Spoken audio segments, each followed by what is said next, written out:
Touareg 2005 год, 3.2 мотор, BMW.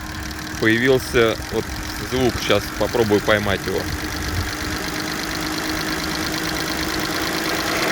Вот он.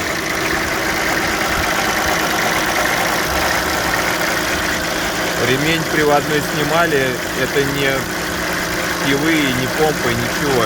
Звук идет.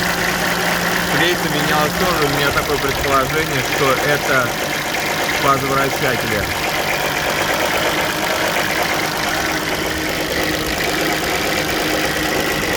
В общем, звук какой-то он так распространяется.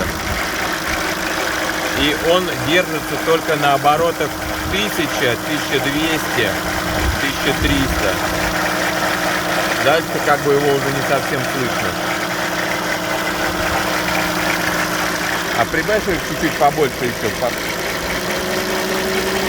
2-3 там. Больше. Вот мы прибавляем обороты, там 3000, наверное, уже. 3002, 2000, и вот этот звук уходит. А 3 сделай, 3. И брось газ, брось. И на сброс газа чуть-чуть вот это вот дыдыдын, и все, на холостых все тихо. И если поднимать плавно газ, то опять на 1000-1200 появится этот звук. И это происходит на прогретом моторе.